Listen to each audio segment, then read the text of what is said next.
Welcome everyone on board. I am Zoha Javed, a CSR manager from Graana.com. Today we're gathered here to discuss the on-ground reality of flood damages in Pakistan. And we have the privilege to host Ishfaq Anwar, the country director of Relief International, who is heavily involved working with flood refugees in the province of Khyber Pakhtunkhwa. We also have Suhaib Raza with us, who is a young, passionate design fit-out engineer from Emarat Group, here to share technical expertise regarding flood rehabilitation. So let's talk about Relief International a bit. Relief International specializes in fragile settings in a holistic manner all over the world, from providing life-saving aid to long-term rehabilitation of affected communities. Relief International has a wide responsive network of 1,500 plus staff in Asia, Africa, and Europe. As we all know, that devastating floods in Pakistan have swept away more than 33 million lives in a go. And sensing the fragility of the situation, Relief International has come to the aid in Pakistan, conducting multiple need assessments and support networks to help the flood affectees. Recently, they've also been awarded the 2022 Top Rated Award from Great Nonprofits. Where the role of international INGOs and their expertise is very critical for flood relief efforts, equally important is the role of corporate social responsibility from the private sector. In this regard, Graana.com has been at the forefront of flood relief efforts in Pakistan in collaboration with the Pakistan Army. We have rolled out a 3-tier strategy plan. In the first phase, you're focusing on in-cash and in-kind donations together with constant awareness regarding climate change, because brands can really use their social media prowess to educate masses. In the second phase, we will be conducting feasibility studies and rehabilitation efforts with key INGOs and governmental authorities. And in the third phase, we will conduct policy research on climate resilient and preventive policies with NDMA, PIPA, and other international organizations. So before I open the floor to Mr. Ishfaq Anwar, it is pertinent to note that under his leadership, more than 1,500 families have been recompensated with food and drinking water, health training sessions, emergency hygiene kits, and other medical services. Relief International has also established and equipped safe learning centers for children until the region schools have been rehabilitated, so the education is not obstructed. So Mr. Ishfaq Anwar, given your constant engagement with the flood refugees in the affected areas, could you let us know about the extent of issues that have arisen post-flash floods, such as food crisis, diseases, and so on? Thank you, Zoha. Thank you very much for providing us this platform to present our work and present our contribution. I'm also happy to know about your plans and your future plan for contribution in this time of crisis that you are planning for the affected people. Relief International it's quite clear from its name. We are mainly basically contribute in responses, humanitarian responses in emergencies. In Pakistan, we are here since 2005, and we have responded to almost all major emergencies that happened in Pakistan, starting from 2005 earthquake, followed by 2010 and 2012 floods, followed by different conflicts, COVID response, and now this very deadly floods that have happened in Pakistan. It has affected more than 81 districts of Pakistan. So in this brief discussion, I will provide you overall damages this flood has caused. We will be briefly touch down the causes, the underlying causes of these flooding, because it is now happening quite regularly since 2010. What are the major causes of this? What are happening on humanitarian sides? Like what are different organizations, the INGOs, the local partners, they are doing? What is the funding landscape? What fundings are coming from international community? Where United Nations is helping, how they are playing their role. And at the end, we will also discuss the major needs that are currently we are finding out, because we are on the ground for the last 2-3 months. We are very much on the ground. We are connected with the communities, and we are witnessing the needs at the community level. So just starting it started this year in June, and when uh, Pakistan encountered 3 times more flooding, and it's I think after 1961, the data says that 1961 these are the severe rainfalls. According to NDMA, all numbers or figure or facts that I will be presenting that are all coming from the National Disaster Management Authority. So according to NDMA, more than 33 million people have affected. If we translate it differently, out of the 3 million, it means 15% of the total population are affected by the flood, and about 1/3 of the country is underwater.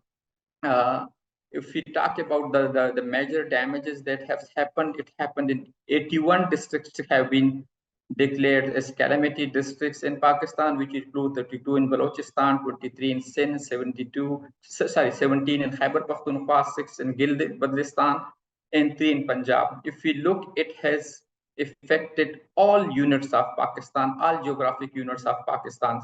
And according to the experts, they say that the water may take 6 months to recede. So certain districts, particularly on Sindh side, the villages, the houses are still underwater, and it will take months to go down.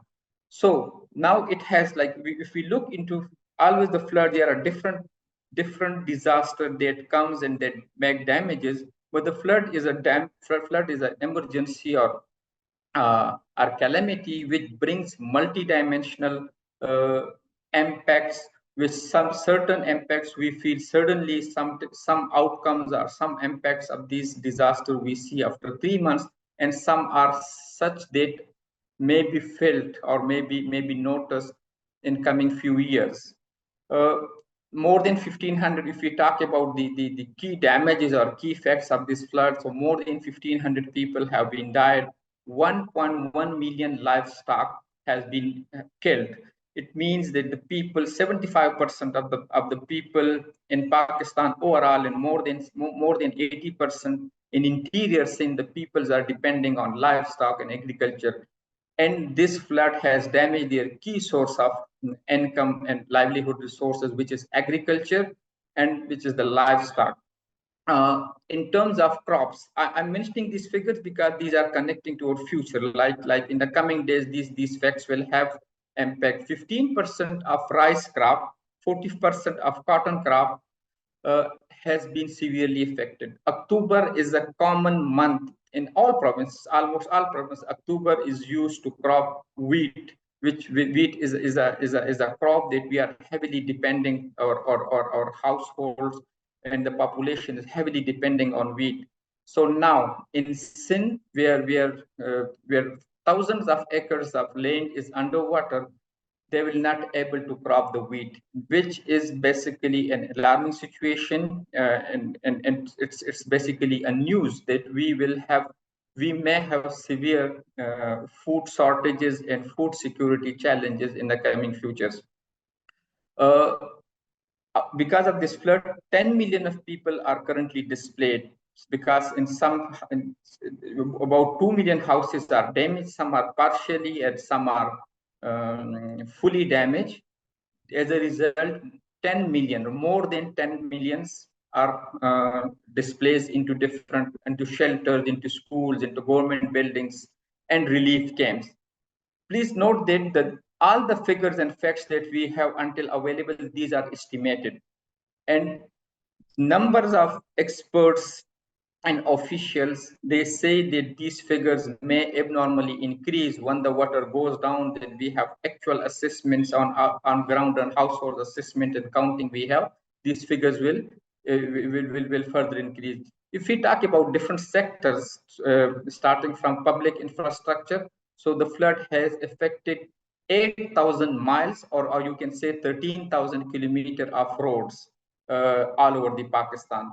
375 bridges have been impacted, and the railway, the Pakistan, because it has affected Pakistan railway tracks as well. So according to the railway officials, they are receiving 90 million of loss on daily basis. It has also impacted the internet infrastructure, the boosters of different telecommunication. The actual numbers are not available, but the telecommunication sector has also received severe damages. As far as the shelter is concerned, I've already mentioned that 2 million of houses are damaged. Out of them, 1.8 million houses are damaged only in Sindh. Whenever the flood comes, these are the immediate impacts, the number of deaths, the number of houses, the number of land underwater.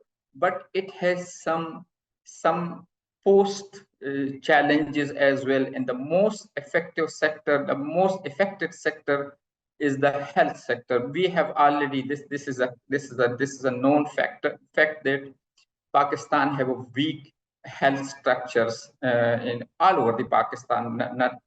We are not talking about a particular province or particular region, uh, and this flood has affected has basically destroyed more than 1,500 health facilities. Uh, if we look into the result of stagnant water, which is causing number of diseases, for example, diarrhea, the malaria and typhoid. These are the common things that are coming out now. And last week, 44,000 cases of malaria were reported according to World Health Organization. According to UNOCHA, more than 1,460 public health facilities have been completely damaged mainly in Sindh. And other fact is that there are, in these flood affected districts, there are 650,000 women who are pregnant and they need maternity supports, but the health facilities are not available to provide them support. The health workers, the health staff, uh, they are themselves displaced. So the facility and the severe services they require, those are not available.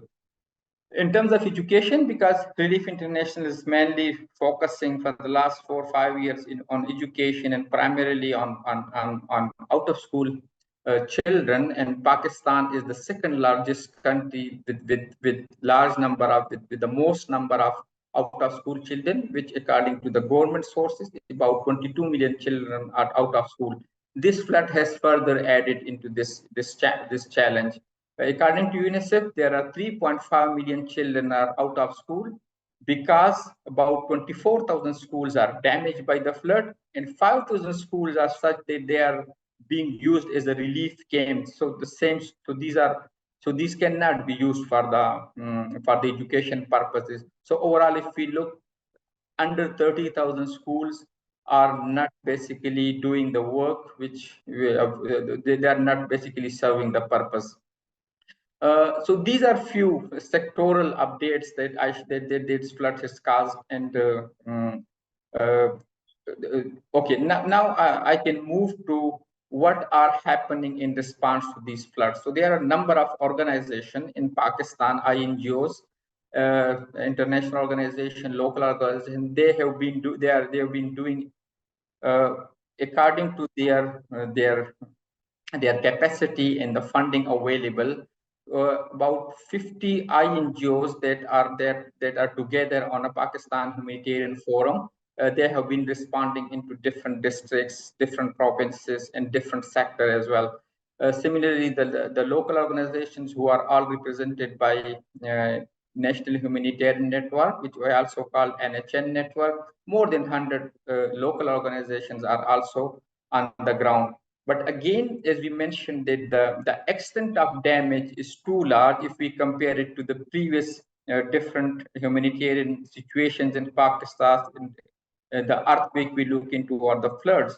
So the extent is quite high. The important point is that in terms of human losses, it may not be that greater one, but in terms of humanity, in terms of infrastructure losses, in terms of land losses, crops, and other livelihood resources, we can say that it is the biggest humanitarian crisis of Pakistan ever seen. The human losses has been less. In one positive thing I can also share that now the warning system have been like effective. The people have mobiles, cells, connectivity. So that why the human losses are less, because they had information before flood comings, and they were able to rescue themselves, their children, and their and somehow their women and girls, but not all their belonging, like their livestock, that were not able. But again, this the positive thing is that mobile connectivity has played a part of their role. Uh, Coming to the humanitarian response, more than 50 INGOs and 100 local organizations are currently active in Pakistan, along with the UN agencies, UNICEF, UNHCR, UNESCO. They are already on ground. As far as the funding pledges are concerned, or announcement from different donors are concerned, that are not appropriate, I would say, at the moment.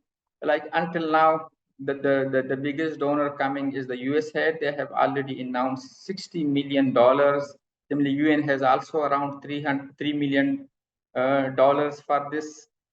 Canadian government has already announced 25 million, and similarly, UK government, the DFID and FCDO, they have also announced their pledges. But still, if we compare with the previous emergencies, the magnitude of funding coming to Pakistan is not appropriate, and the reason may be that there are at the moment globally there are so many issues and so many challenges in the world. Like there's Ukraine crisis, there is Syria, there is an emergency, there's flooding in different countries. So maybe the funding flow or the number of funding coming to Pakistan is not appropriate. The government of Pakistan initially estimated about 3 billion losses to the infrastructure, and they launch uh, an appeal of about 160 million. The fresh estimates of the damages has been now raised to about 30 billion US dollar. That this flood has affected about 30 billion. It has lost this, or can be sum up to 30 billion dollars. And now government of Pakistan today in Geneva, the government of Pakistan along with the UN agencies, they are launching another appeal of about 800 million dollars in Geneva, and hopefully the funding will be increased as a result from the international community. Uh, if we talk about the needs on the ground, so I would first start with the health services, because it's something life-saving services. So the mobile camps can play a key role, because the health facilities are not able to provide in-facility services. So the mobile camp is a key solution that can help the people. They can visit from different locations, and they can provide initial assistance. Mosquito nets, because all that if it is diarrhea, if it's typhoid, or the number of waterborne diseases that we discuss, mosquito is a good prevention. Mosquito nets is a good prevention. So it is this is a much needed on the ground. Food, certainly food, drinking water, non-food items, and shelter. Is 20 million people are displaced, and more, there are a lot who are living within open sky. And upcoming season is a harsh uh, season. Winter season is just on the doorstep. So this is also required. Shelters are also required. There are other important need which is usually neglected in such a crisis, that is psychosocial support. The people who have lost everything, some have lost their loved ones, some have lost their agriculture land, their livestock that they were mainly depending on. So the important thing, with along with the food and health services, the important thing is to sit with them and to get and to support them psychologically, that these are natural calamities, and there are people who are there to support them, and just to help out to get out of this traumatized situation. Along with the psychosocial support, usually the most vulnerable uh, groups of the community, which are children and girls, they are also adolescent girls particularly, they also need to be supported. They need to be engaged in extracurricular activity, so that they can absorb these losses. The parents, the children are mostly I would say, which, like, the parents cannot basically attend their children, they cannot give the required attention to the children at the time of crisis, when they have major, they have key other issues in the family. So the children are mostly ignored, I would say, and mostly affected. And these calamities, these issues, these challenges, they have effect on their life, in the future life as well. So we should not ignore the children. Protection is another sector that is commonly ignored in that, because the number of families, particularly adolescents, girls, and women, they are out of their houses, they are living in temporary spaces, so they need proper shelter. We noticed that in some villages of Sindh particularly, women are unable to access proper latrines because the communal latrines are house based, washrooms are damaged, and they have to go in open areas. So this is an area where they need to support, and the humanitarian partner as well as the government official, they need to properly look into this aspect as well. Schools are closed, so we need to engage the children into extracurricular activities. We give the psychosocial support so that they can uh, they can manage with this challenge. I will stop here and will take any question if there is a. Thank you. Thank you so much, Mr. Schwab, for such a detailed overview. These are some eye-opening facts, really, that I think only a person who has been engaging with the flood affectees firsthand can know. So thank you so much for letting us know about these facts and the importance of various initiatives that need to be taken. And it is an appeal to our audience, our listeners, that as much as you can take out from your salaries, from your pocket monies, just donate for your brothers and sisters, because it could have been us. And yeah, we're not born in a region which has been affected by the floods, but it could have been us. So our role as a civil society is very important, how we are adding to these people, because they need our utmost support. And when we talk about civil society, equally important is the role of corporate social responsibility to bolster the role of civil society. Why? Because one of the primary roles of CSR is that it unites the governmental, non-governmental, and public sector together to advocate for holistic solutions. Like this webinar is an example of that. Yeah. So it also actively engages civil society and the public. And the constant inflow of, as Mr. Ishwaq also mentioned, that the constant inflow of in-cash donations, it's really important that it keeps coming from the private sector, from the international sector as well. And with that, CSR and the media prowess and awareness that brands can incorporate plays a very major role, so that on international level, maximum awareness is created. So the most vital role, I would repeat, is social media platforms, that all of the top brands, if they publish infographics, if they publish blogs, if they constantly raise awareness, then there is hope for betterment. And youth engagement is also very important. How can youth be best mobilized to work for innovative solutions in the future? Because we will face the brunt of climate change in the future as well. And that is when the brands that they passionately follow are talking about climate change or talking about flood relief. And the ripple effect that generates is what is going to save us in the future. Another key input from CSR sector could be promotion of volunteerism, because it enhances the virtues of patriotism, of empathy, of unity, and especially in a developing world. So from now onwards, I will redirect the conversation to Sahib to tell us a little bit about from technical point of view, what we can do or follow so that the stagnant water in the flood regions can be, they can be dealt with, and what models we should incorporate to prevent such situations. Over to you, Sahib.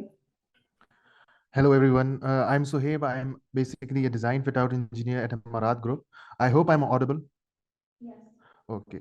So, as our esteemed guest outlined the scale of damage that this flood has devastated our country, and is the need of time to adopt newer and innovative ways of how we can deal with this flood, and how we can deliver solutions that will help the people that are suffering from there.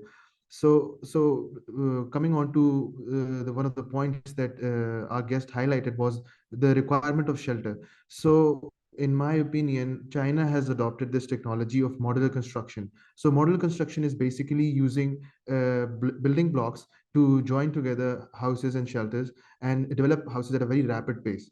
So, our construction and our infrastructure teams and the government of Pakistan and the infrastructure department of Pakistan can definitely adopt this technology from Chinese government to use this modular construction technique to develop rapid housing and rapid shelters for these flood affectees, because it is in need of this time, since the cold weather is just at our doorstep, and we really need to proactively look at this solution.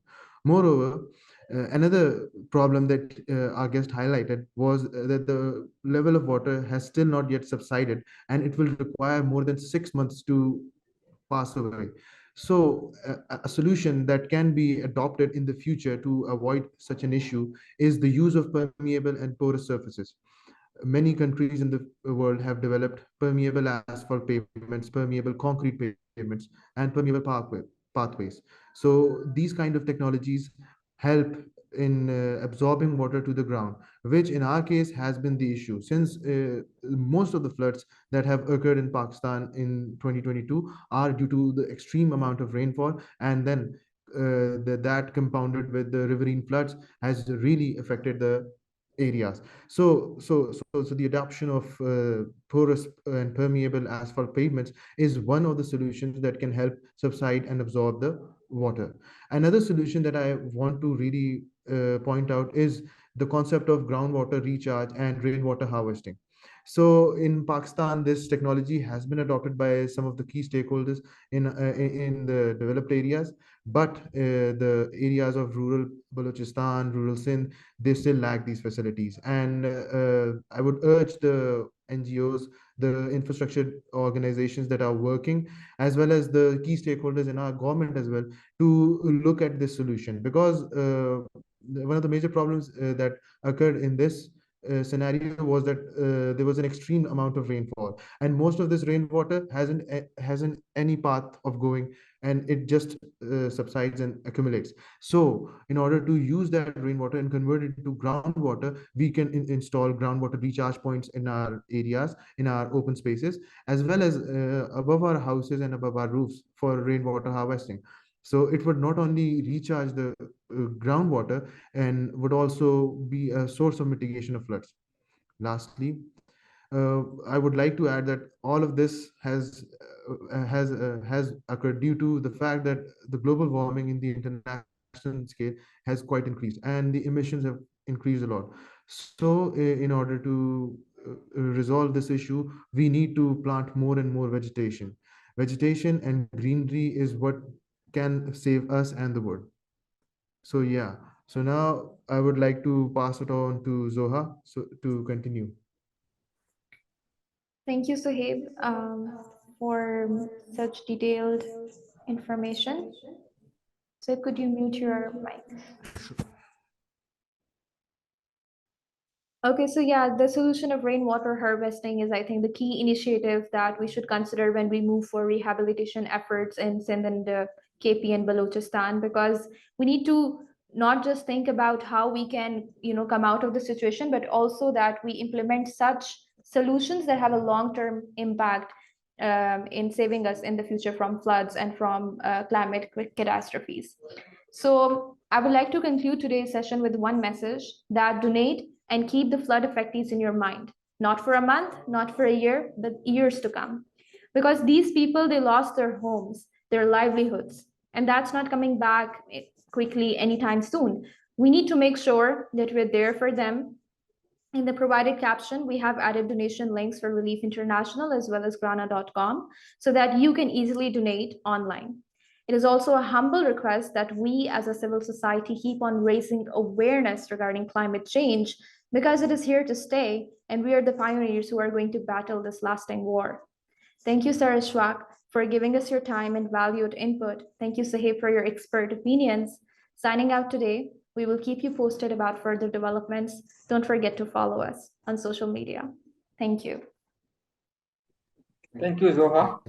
Thank you, Graana. You are doing great job. Thank you so much. Thank you, Shwe, for providing some very good technical solution. The important is that we increase the resilience within the community, and that is only possible through the solution that you provided. Thank you again, Zoha.